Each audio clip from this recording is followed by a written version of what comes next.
eu fiquei com a última parte do capítulo 13, mas vou ter que fazer um apanhado dele total, porque não há como separar as duas bestas.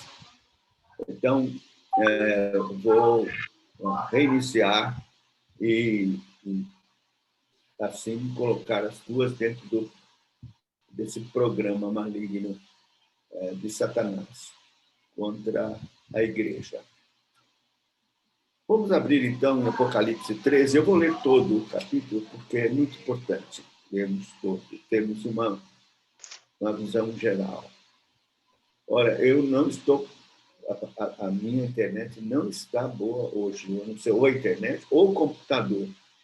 Então, eu não sei como é que vai ser, mas está nas mãos de Deus. Diz assim a santa palavra do Senhor. Vi emergir do mar uma besta que tinha 10 chifres e 7 cabeças, e sobre os chifres 10 diademas, sobre as cabeças nomes de blasfêmia. A besta que vi era semelhante a leopardo, com pés como de urso e boca como de leão. E deu-lhe o dragão o seu poder, o seu trono e grande autoridade. Então vi uma das suas cabeças como golpeada de morte, mas essa ferida mortal foi curada e toda a terra se maravilhou seguindo a besta. E adoraram o dragão, porque deu a sua autoridade à besta. Também adoraram a besta, dizendo: quem é semelhante à besta? Quem pode pelejar contra ela? Foi-lhe dada uma boca que proferia arrogâncias e blasfêmias, e autoridade para agir 42 meses. E abriu a boca em blasfêmias contra Deus, para lhe difamar o nome, difamar o tabernáculo, a saber, os que habitam no céu. Foi-lhe dado também que pelejasse contra os santos e os vencesse. Deu-se-lhe ainda autoridade sobre cada tribo, povo, língua e nação. E adorá-la-ão todos os que habitam sobre a terra, aqueles cujos nomes não foram escritos no livro da vida do Cordeiro, que foi morto desde a fundação do mundo. Se alguém tem ouvidos, ouça. Se alguém leva para o cativeiro vai. Se alguém matar a espada, necessário é que seja morto a espada. Aqui está a perseverança e a fidelidade dos santos. Vi ainda outra besta emergir da terra. Possuía 2 chifres, parecendo o cordeiro, mas falava como dragão.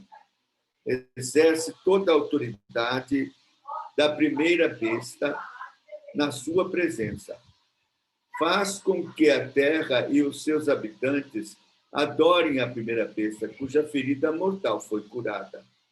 Também opera grandes sinais, de maneira que até fogo do céu faz descer a terra diante dos homens. Seduz os que habitam sobre a terra por causa dos sinais que lhe foi dado executar diante da besta, dizendo aos que habitam sobre a terra que façam uma imagem à besta, aquela que, ferida a espada, sobreviveu. Ele foi dado comunicar fôlego à imagem da besta, para que não só a imagem falasse, como ainda fizesse morrer quantos não adorassem a besta. Não adorassem a imagem da besta.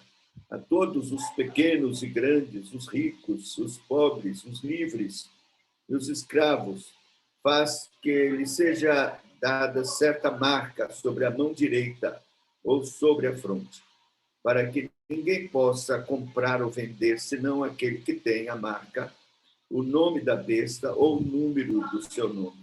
Aqui está a sabedoria. Aquele que tem entendimento, calcule o número da besta, pois o número é o número de homem. Ora, o número é 666. Então, vamos aqui entender que, como já vimos no capítulo 12, Satanás persegue a igreja. a igreja fugiu para o deserto, e então ele foi atrás. E o deserto é onde a igreja está, e Satanás com seu propósito de... Peraí, deixa eu...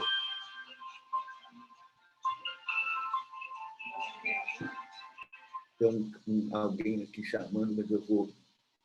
Pronto. Então, no capítulo 13, é o programa estabelecido pelo diabo nessa perseguição, que dura toda essa dispensação, desde a ascensão de Cristo, né, que ele está perseguindo a igreja. E ele estabeleceu uma agenda, um programa, e evocou 2 auxiliares. E é sobre essas 2 bestas, que são os auxiliares do diabo, que nós precisamos estudar, compreender, entender que parte já está sendo cumprido disto e parte ainda vai ser cumprido. Então, eu dividi assim esses 2 agentes, essas 2 bestas. Primeiro, poder político, que subsiste em forma de sistema político e depois em forma de pessoa, que é o anticristo, que vai se manifestar ainda. Mas o sistema político já está em ação. Satanás usa reinos, impérios, governadores, imperadores, chefes de Estado. Ele usa para perseguir a igreja e realizar seu programa, porque o propósito do diabo é subverter a ordem estabelecida por Deus. Ele, no fim, quer eliminar Deus completamente e conquistar esse planeta, tomar posse de novo, porque ele embora seja o Deus desse século, o príncipe do mundo, ele o é no sentido de que Deus permite que ele haja e opere o seu trabalho maléfico. No entanto, ele não se contenta com isso, ele quer tomar posse de tudo e alijar Deus completamente, Cristo, e ficar como Deus. Agora, uma coisa importante de compreender é que Satanás quer imitar Deus. Ele faz uma paródia. Essa é a palavra mais própria, porque é uma imitação barata de Deus. Por exemplo, a Trindade, o dragão, né? O anticristo como Cristo e o falso profeta como Espírito Santo. A Trindade. Outra coisa, ele faz esta paródia de Cristo. Vamos ver os versos 1 e 2, como ele faz essa paródia de Cristo. Ele diz assim, que tem a besta que emerge do mar, né, com essas características todas. Verso 2, a besta que vira semelhante a leopardo, leão, e deu-lhe o dragão o seu poder, o seu trono e grande autoridade. Então, vi uma de suas cabeças como que golpeada de morte, mas esta ferida mortal foi curada. Toda a terra se maravilhou seguindo a besta. Então, veja, ele vai agora evoluir como a manifestação de uma pessoa, de um homem, chamado homem da iniquidade, que vai se manifestar em toda a eficácia e poder de Satanás como encarnação. E vai ser ferido de morte na cabeça e vai ser curado. É como uma paródia da ressurreição de Cristo, que ele quer imitar com o anticristo. E ele quer que isto seja feito de forma sensacionalista, de modo que todos possam ver, porque diz que a terra toda se maravilhou com isso, e toda a terra se maravilhou seguindo a besta, seguindo o anticristo. Bom, por enquanto, nós temos o sistema diabólico que tem se sucedido através de reinos e governos com essa malignidade. Então, a gente sabe, desde o tempo de Daniel, quando Deus fala através desses animais, mostrando como eram impérios e que perseguiram a igreja do Antigo Testamento, né? Antíoco Epifânio, por exemplo, em 152 a.C., perseguiu terrivelmente os judeus, foi algo terrível, uma coisa drástica. Diz que ele tirava as peles, fazia um montão de peles, torturando as pessoas, e profanou os santuários, sacrificando uma porca, quer dizer, o abominável da desolação. Depois veio o Império Romano, e foi terrível também, e isso se sucedeu com a Igreja do Antigo, mas também com a Igreja do Novo, agora com os apóstolos, que foram tremendamente perseguidos pelos Césares, né? Nero, até alguns pensam que Nero era o anticristo, pela ferocidade com que perseguiu os apóstolos. O apóstolo Paulo foi morto sob o comando de Nero. Depois Nero foi tirado de cena, ele se suicidou, mas vieram outros piores. Um deles, Domiciano era da época de João, aqui no Apocalipse, e que era tão terrível que pensaram que Nero tivesse ressuscitado, da forma como também perseguiu. E depois vieram as perseguições. Claro que no ano terceiro, com Constantino, tudo melhorou neste sentido, mas o diabo não desistiu. Outros, né, os otomanos surgiram e perseguiram. E depois vieram outros reinos, e até recentemente, na história contemporânea, nós temos Stalin, nós temos esses ditadores terríveis que mataram Mao Tse-tung, não sei quem mais, Hitler, Mussolini, e hoje está esse da Coreia do Norte. Quer dizer, sempre perseguindo terrivelmente a igreja, o sistema. Mas vai surgir este que será a personificação do mal, que é uma das cabeças que, feridas de morte, é curada.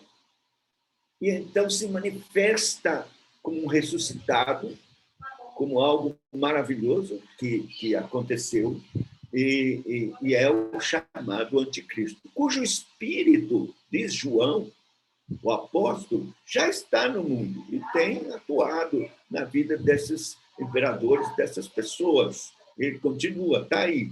Mas haverá uma personificação do mal na pessoa do anticristo, e isso vai surgir na última semana, que são 3 anos e meio, é a pior semana, que seria absolutamente insuportável para a igreja, não fora a benevolência de Deus em abreviar essa semana.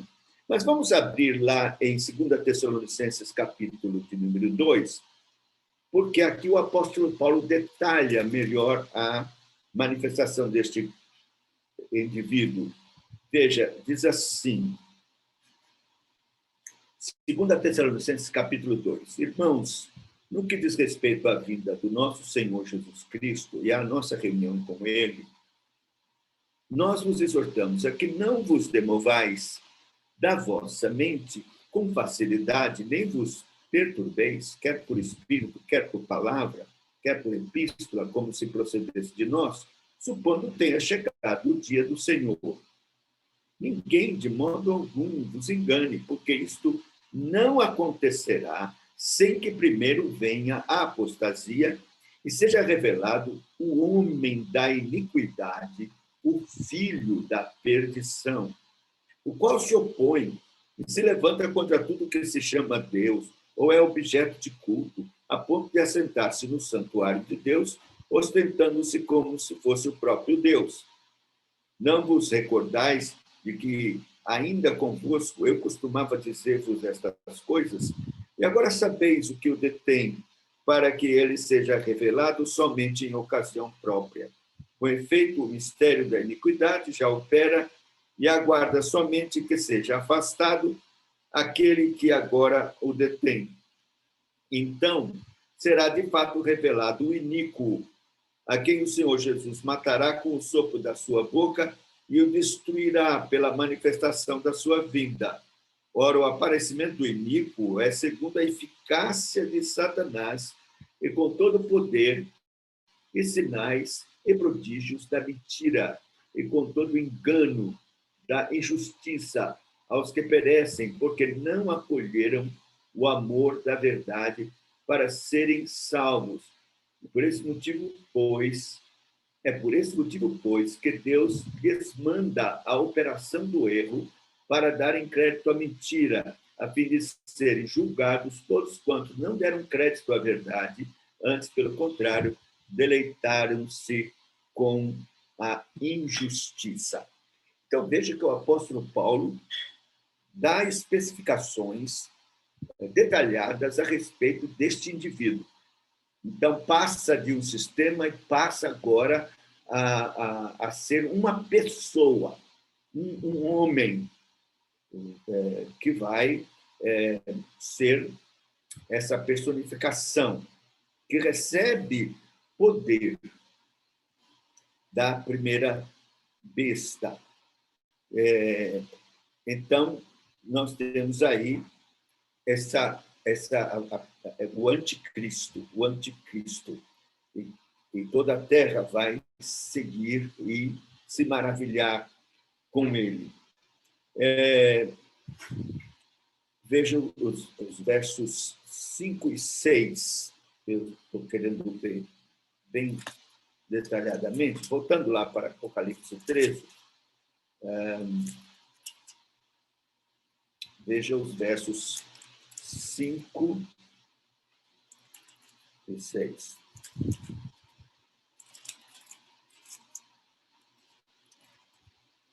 Versos 5 e 6 diz assim: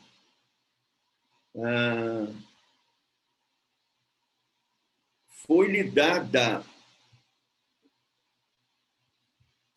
uma boca que proferia arrogâncias e blasfêmias, e autoridade para agir 42 meses. Abriu a boca em blasfêmias contra Deus, para lhe difamar o nome, difamar o tabernáculo, a saber, os que habitam nos céus.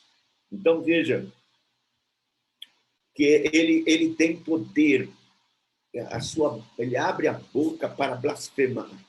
Lá em Daniel, no capítulo 7, fala do chifre pequeno, que também falava blasfêmias. Ele está falando desse anticristo, e que tem esse poder de realizar prodígios de mentira, como diz o apóstolo Paulo. Essa é a operação do erro. E Deus permite isso porque está dentro do programa de Deus de juízo para aqueles que desprezaram o Evangelho e, especialmente, a verdade de Deus, que é a sua palavra. Essa expressão que o apóstolo Paulo usa, amor à verdade, é uma expressão importantíssima, porque não basta apenas a pessoa conhecer a verdade, ter que, às vezes, ler com dificuldade a palavra de Deus. É preciso ter amor à verdade. Veja, isso diz respeito a ter apreço pela doutrina. E eu vejo que hoje não se tem apreço pela doutrina. As pessoas dão mais valor à experiência, às sensações, né? O que é mais importante nas igrejas hoje é o louvor, louvorzão, você sentir e tal, e o ministro de louvor, por exemplo, ele tem a especialidade de comover através de, por exemplo, da escolha daqueles cânticos e repetir para promover esta sensação, esse sentimento.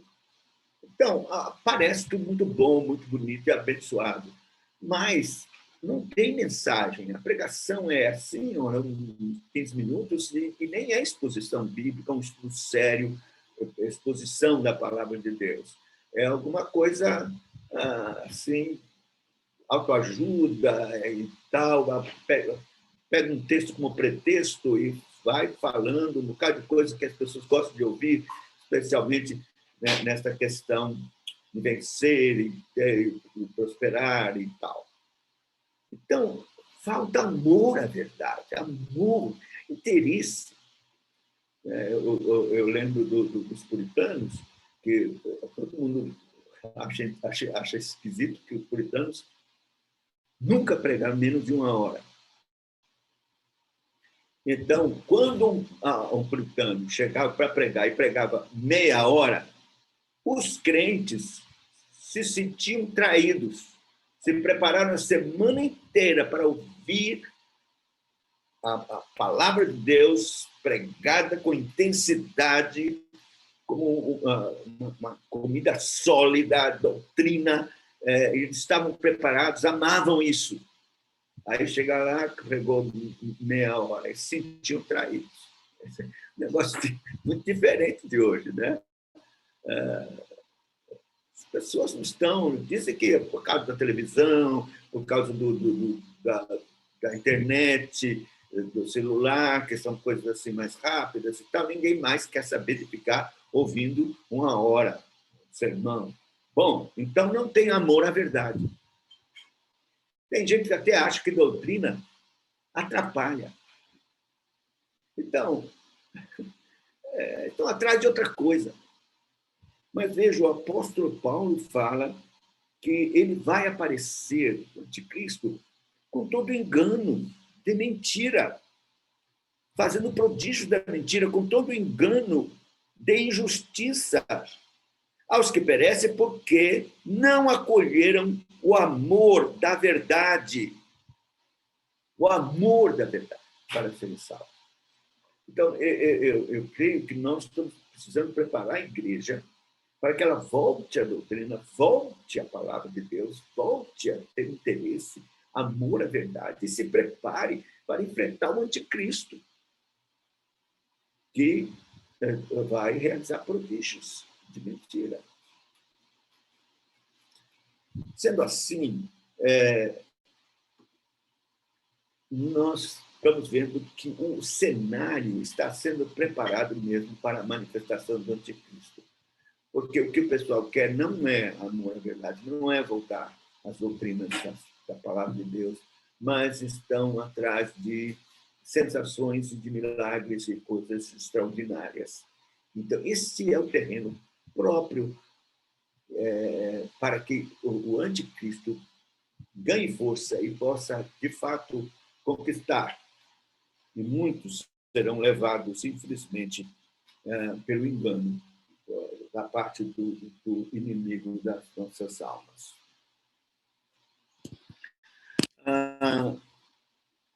Esse é o poder político, que é sistema, até hoje é sistema, mas também vai se manifestar uma pessoa física, que é o anticristo, com essas características terríveis de malignidade. Toda a eficácia e poder de Satanás encarnado nele, com esses poderes extraordinários de realizar prodígios. Mas temos, em segundo lugar, a segunda besta, que é o poder religioso e ideológico. Olha, veja os versos 11 e 12. Vi ainda outra besta emergir da terra, possuía possuía 2 chifres, parecendo cordeiro, mas falava como dragão. Exerce toda a autoridade da primeira besta na sua presença. Faz com que a terra e os seus habitantes adorem a primeira besta, cuja ferida mortal foi curada. Também opera grandes sinais, de maneira que até fogo do céu faz descer a terra diante dos homens. Está aqui a paródia do Espírito Santo, um falso profeta,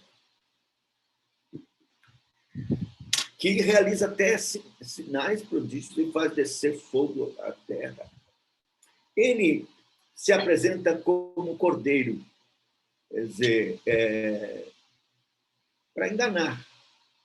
2 chifres como de cordeiro, mas quando abre a boca, ele fala como dragão, como o diabo. Dragão é diabo, então ele fala como o diabo, né? Com suas heresias e blasfêmias, e destruidoras.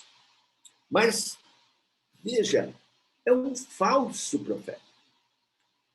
A palavra de Deus nos avisa a respeito desta ação diabólica através de falsos profetas. Desde o início, se você pegar Deuteronômio, capítulo 13, é impressionante o que Deus fala aqui sobre falso profeta. Veja, quando o profeta, o sonhador, se levantar no meio de ti e te anunciar um sinal ou prodígio, e suceder tal sinal ou prodígio de que te houver falado, e disser, vamos após outros deuses que não conheceste, sirvamos-nos, não ouvireis as palavras desse profeta ou sonhador, porquanto o Senhor vosso Deus vos prova para saber se amais o Senhor vosso Deus de todo o vosso coração, de toda a vossa alma. Andareis após o Senhor vosso Deus, a ele temereis, guardareis os seus mandamentos e ouvireis a sua voz. E a ele servireis e a ele vos chegareis. Veja, anuncia o prodígio, um falso profeta, anuncia o prodígio e acontece o prodígio. E acontece. Eu já ouvi muitas pessoas sobre a questão de profecias, né? Dizendo, rapaz, falou tudo certinho da minha vida. Mas você vai aprofundar-se e ver que não há amor à verdade. E que sai dali e tal, acabou. Não há interesse na palavra de Deus. Eu andei por muito desses, Jaziel, todos nós, por muitos desses encontros de renovação, tal, carismática, e o que a gente... O interesse era por essas coisas extraordinárias. Tinha Bíblia, mas era muito pouco, muito pouco, muito pouco. Então, no final das contas, se enquadra nisso que nós estamos vendo aqui. É falsa profecia, mas aconteceu. No entanto, não produz os seus efeitos gloriosos, extraordinários, transformadores de amor a Cristo e de amor à palavra de Deus, às Escrituras, às doutrinas. Então, nós não devemos ficar preocupados porque o sinal acontece. Olha, se prepare, porque vai acontecer sinais admiráveis, mas tentando afastar você das Escrituras. Isso já está acontecendo, mas vai acontecer em plenitude e poder muito maior, extraordinário, nessa época da manifestação do falso profeta. Porque ele quer levar você a crer na primeira besta, a crer no anticristo, a segui-lo, a ser adorador dele. E então ele vai realizar esses prodígios. Outra advertência vem da boca do próprio Senhor Jesus, em Mateus, no capítulo 7, a partir do verso 15, nós vemos assim: acautelai-vos dos falsos profetas, se vos apresentam disfarçados em ovelhas, mas por dentro são lobos roubadores. Pelos seus frutos conhecereis. Colhem-se, porventura, uvas dos espinheiros ou figos dos abrolhos? Assim, toda árvore boa produz bons frutos, porém a árvore má produz fruto mau. Não pode a árvore boa produzir frutos maus, nem a árvore má produzir frutos bons. Toda árvore que não produz bom fruto é cortada e lançada ao fogo. Assim, pelos seus frutos os conhecereis. Jesus mostra claramente que existirão falsos profetas vestidos de lobo e que eles penetrarão no rebanho e tentando, de fato, dissimular e enganar. Por isso, nós temos que tomar muito cuidado. Olha, os sinais e prodígios, eles foram importantes e necessários. Deus usou profetas no Antigo Testamento e deu a eles poder de milagres e de realizar prodígios, porque eles estavam trazendo a palavra do Senhor escrita. Então, esses milagres serviam de credencial. Aliás, é isso que está escrito em 1 Coríntios, capítulo 12, versículo 12, que o apóstolo e os profetas no Antigo Testamento tinham credenciais de realizar milagres e prodígios extraordinários, para que o que eles falassem ou escrevessem fossem recebidos como palavra de Deus. Por isso, eles tinham que ter essa autoridade. Era necessário. Por exemplo, em 1 Reis, no capítulo 17, nós temos aqui uma experiência de Elias. Ele ressuscita o filho de uma viúva. Então, ele vai, ora, 7 vezes ele se prostra sobre a criança, o menino. Aí, então, o Senhor ouviu a oração, verso 22 do capítulo 17 de 1 Reis. O Senhor atendeu a voz de Elias, a alma do menino tornou a entrar nele e reviveu. Elias tomou o menino e o trouxe no quarto, a casa, e o deu à sua mãe. Ele disse: vê, teu filho vive. Agora, presta atenção. O que disse essa mulher?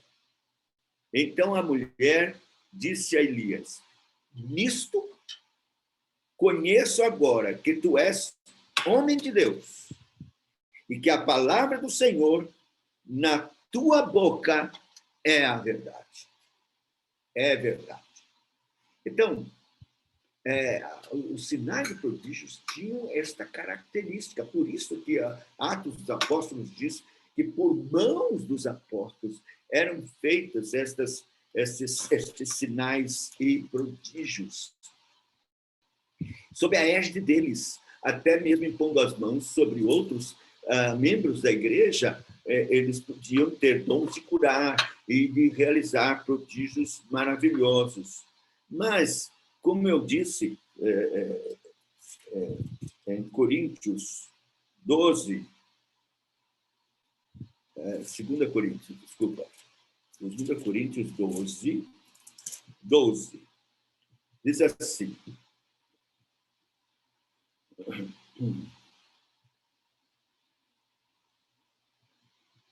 pois, eu vou ler 11, tenho-me tornado insensato e isto me constrangeste. Eu devia ter sido louvado por vós, porquanto em nada fui inferior a esses tais apóstolos, ainda que nada sou. Agora, 12.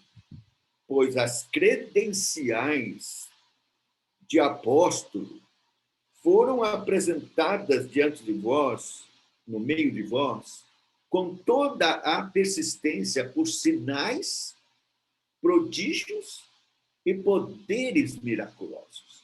Credenciais. de apóstolo. Paulo disse: eu apresentei minhas credenciais de que sou um apóstolo, realizando no meio de vós sinais prodígios. Credencial é alguma coisa específica que identifica alguém com uma missão, com um propósito, que era de escrever as Escrituras.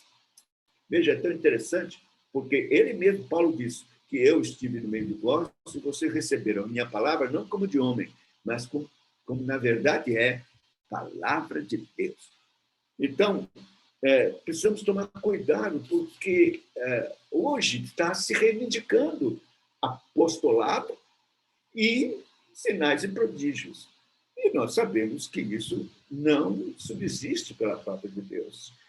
Eu não estou falando contra milagres de forma alguma. Eu creio em milagres. Cristo é o mesmo, ontem, hoje e será para sempre. Mas ele realiza milagres, curas, através da igreja, da oração da igreja. Veja, a palavra de Deus: orai uns pelos outros para serem curados. Muito vale a oração do justo por sua eficácia.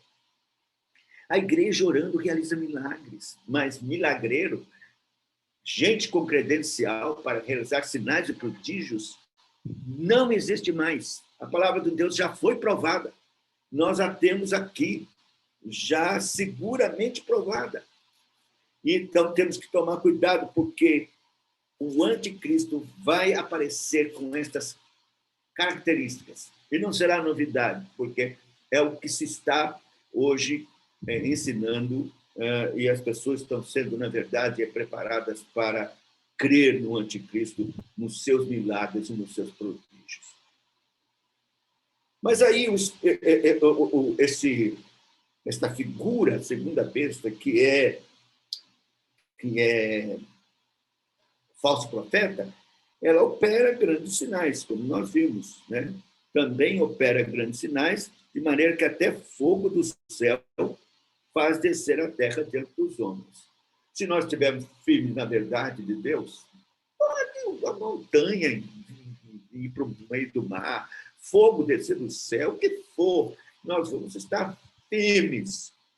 E não vamos ser levados pelo que vemos, mas sim pelo que cremos na palavra de Deus. É isso que será.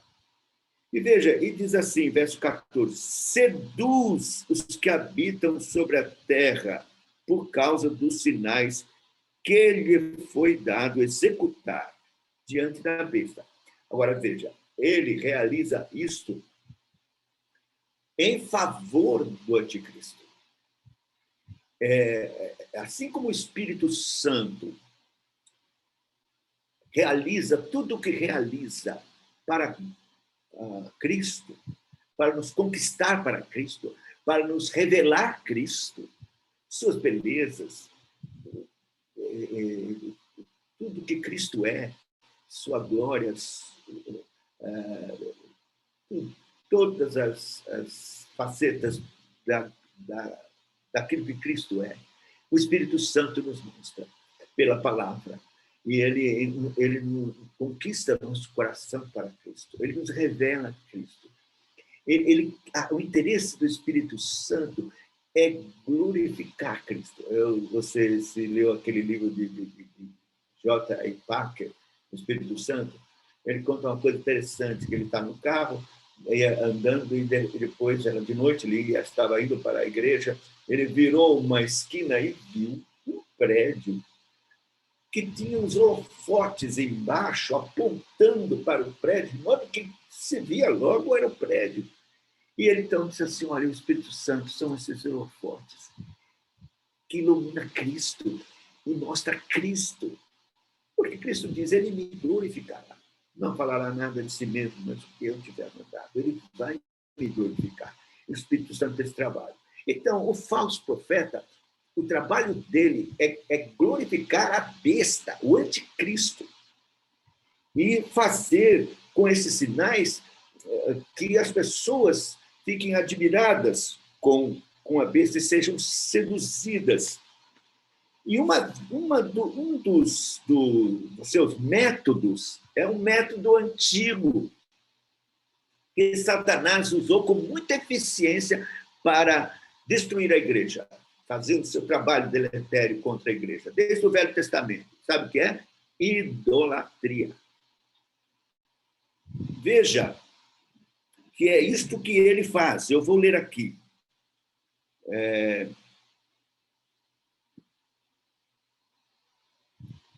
Verso de número 15.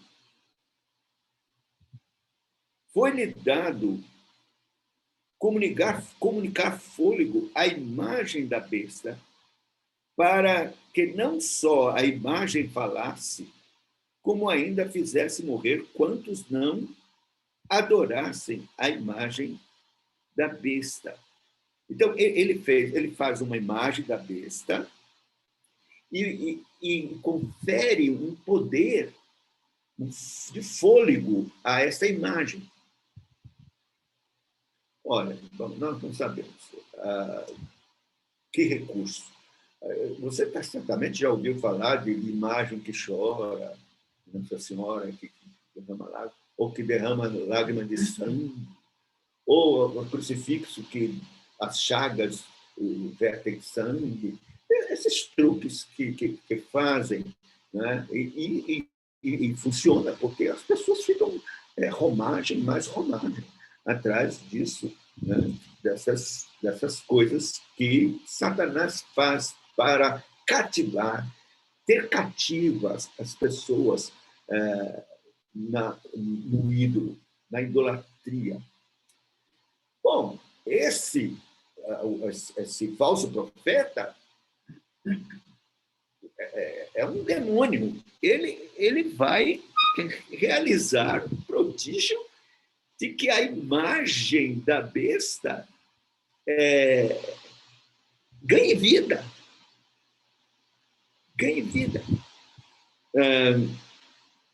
Se você virar aqui a folha no capítulo 16, veja, diz assim, capítulo 16 de Apocalipse, verso 13. Então vi sair da boca do dragão, da boca da besta e da boca do falso profeta 3 espíritos imundos, semelhantes a rãs, porque eles são espíritos de demônios, operadores de sinais, e se dirigem aos reis do mundo inteiro, com o fim de ajuntá-los para a peleja do grande dia do Deus Todo-Poderoso. São espíritos, rãs, espírito maligno, sai da boca do falso profeta. Então, ele realiza esse prodígio com relação à imagem.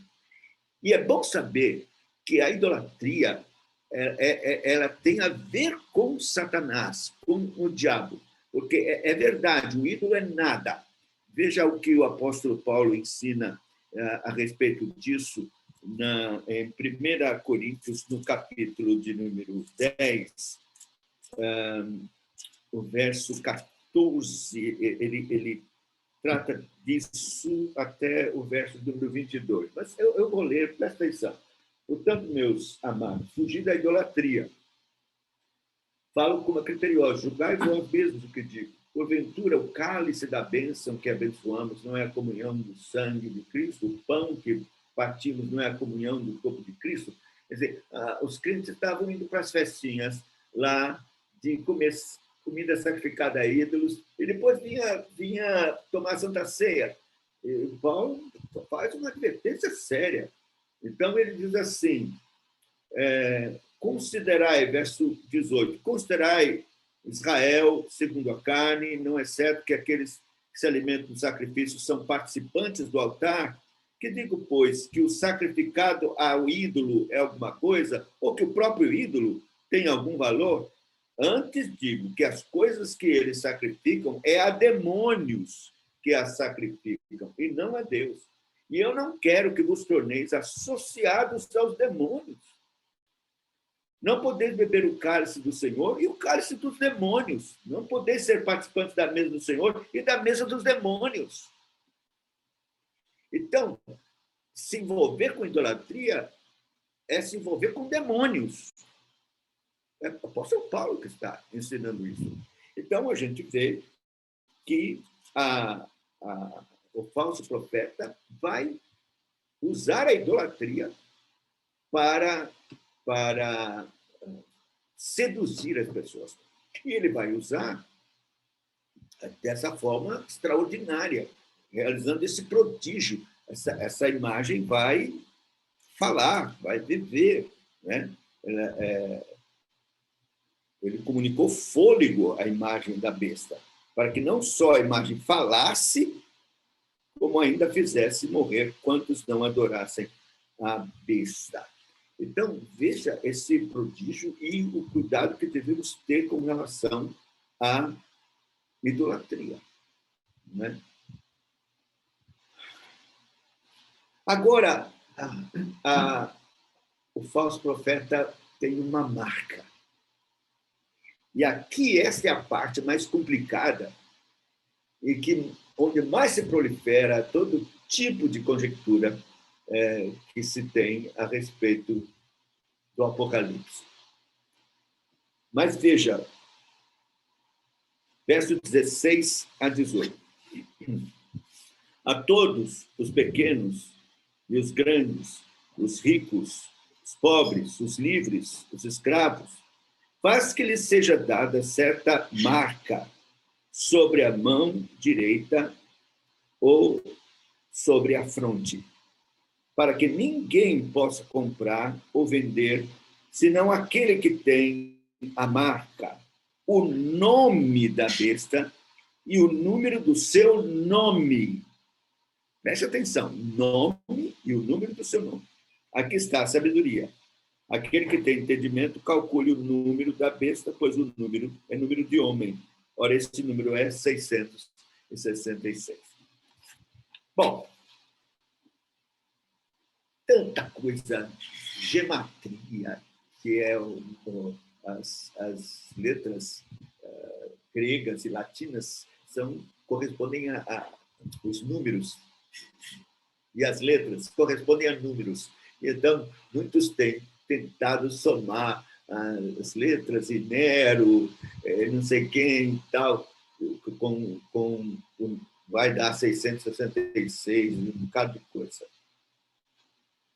Mas vamos ver como é que, biblicamente, nós podemos abordar esta questão da marca.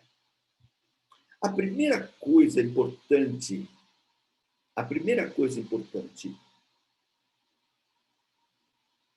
é que esse é um procedimento que já ocorreu no Apocalipse, o procedimento de marcar.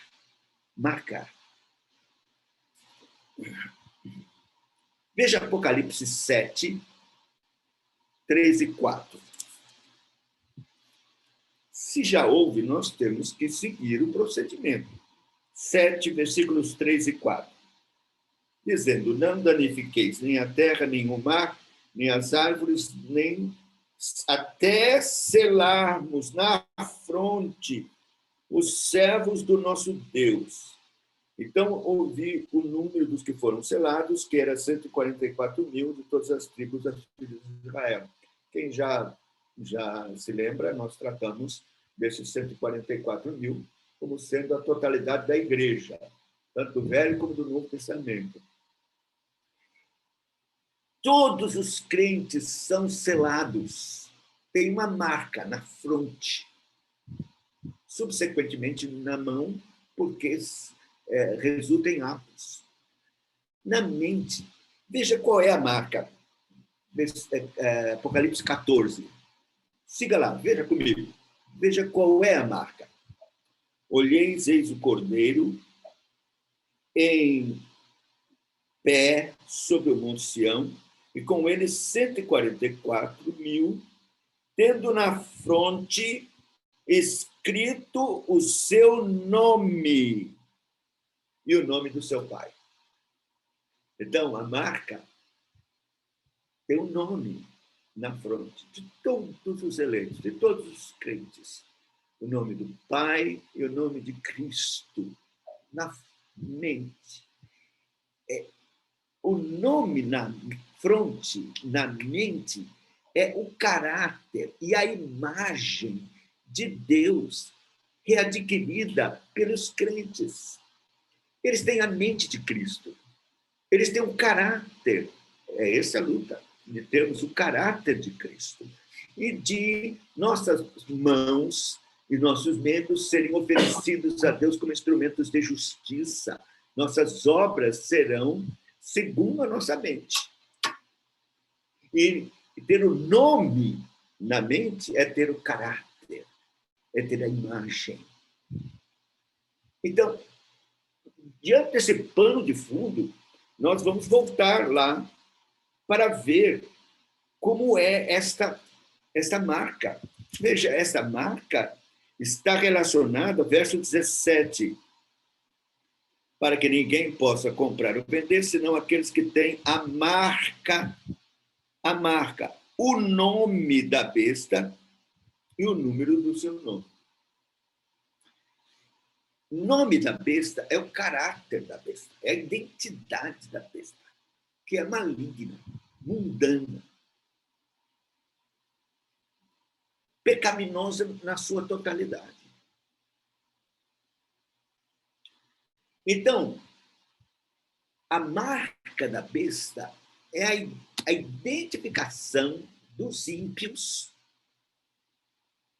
com a besta, com o seu caráter, seu nome. Assim, esses ímpios vão parecer com a besta, e ter o caráter e a imagem da besta na mente e na mão, porque vão realizar também obras malignas. E veja que o texto diz número de homem. Ora, o número 6 é o número de homem. Diferente de 7, que é o número de Deus, de perfeição, de divindade. Então,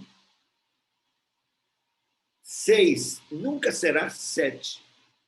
E é a manifestação da falha, de não ser o que devia ser, de ter errado o alvo, de pecado.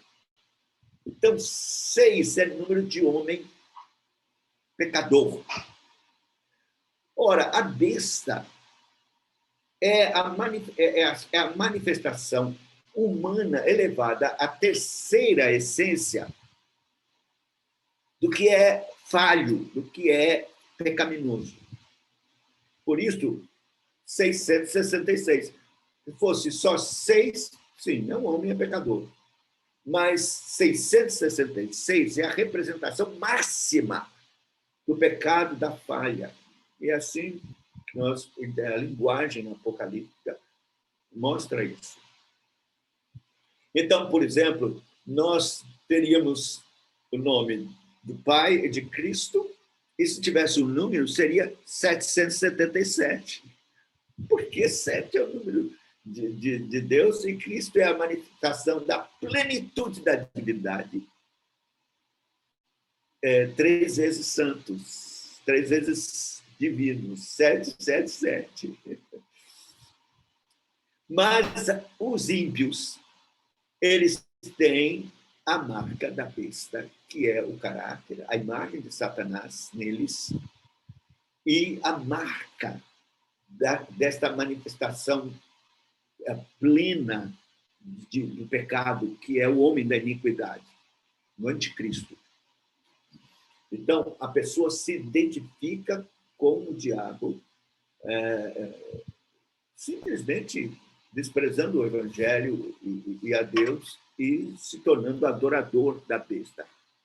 Naturalmente tem essa marca. Aqui é dito que não há diferença de classe, né? Pequenos e grandes, ricos e pobres, livres e escravos. Quer dizer, em geral, a humanidade em geral, com suas diversificações de classe, se identificando com a besta e recebendo este sinal. Quer dizer, eles já têm, mas eles aqui admitem isso voluntariamente, se apresentam para serem identificados com a besta. com Satanás, com seu nome, com seu caráter e com a sua malignidade. 666.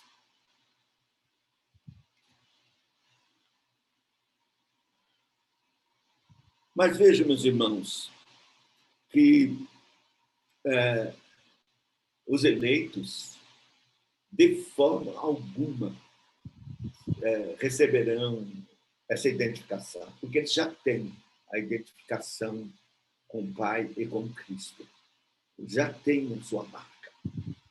E eles, assim, pertencem ao Senhor e não se tornarão adoradores da besta. O verso de número 8, do capítulo 3, é muito importante.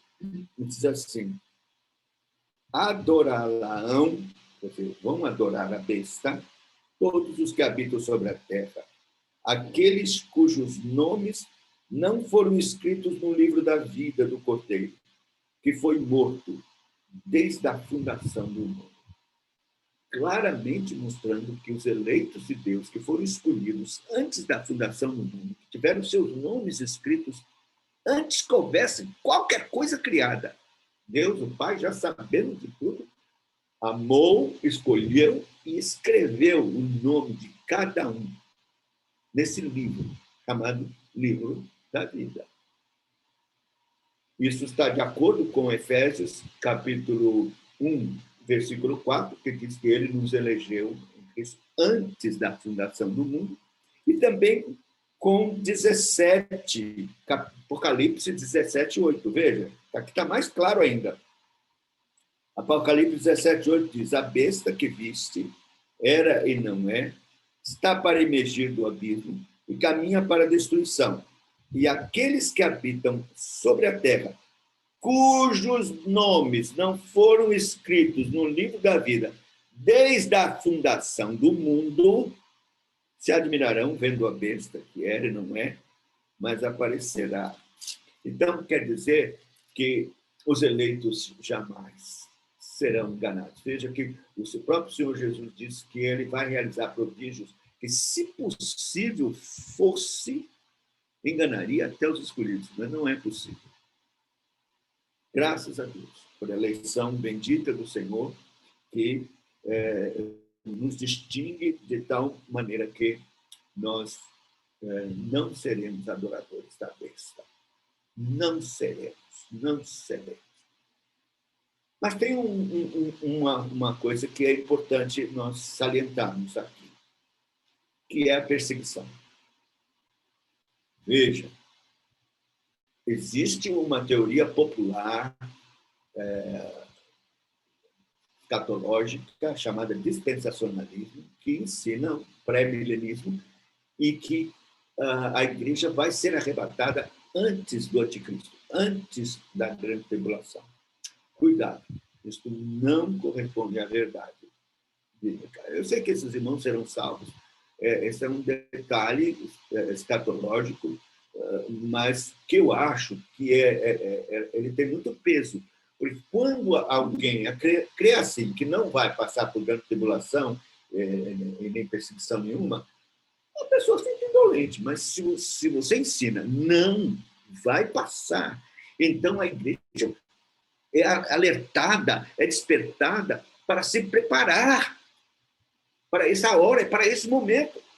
Então, por isso, eu acho prejudicial essa doutrina dispensacionalista. É importante sabermos que vamos sofrer e passar. Veja o que diz o verso 9 e 10 do capítulo 3. Se alguém tem ouvidos, ouça. Se alguém leva para o cativeiro vai. Se alguém matar a espada, necessário é que seja morto a espada. Aqui está a perseverança e a fidelidade dos santos. Olha,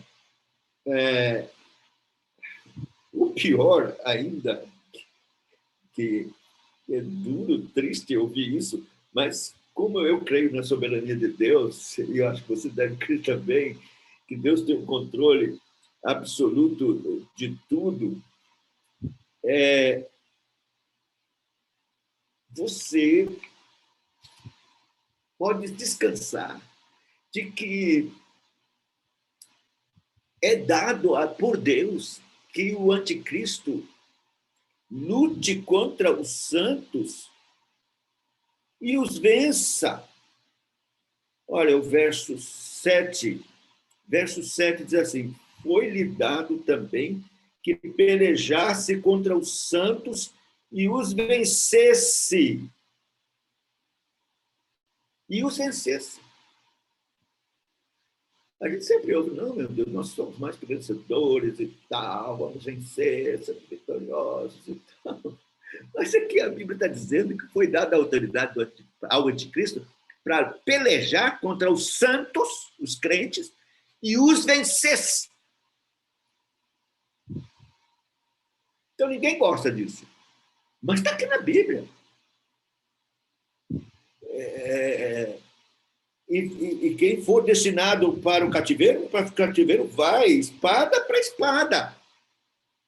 Então, assim como aconteceu com a igreja no início, em que muitos morreram, foram cerrados ao meio, mortos à espada, como diz Hebreus 11, né?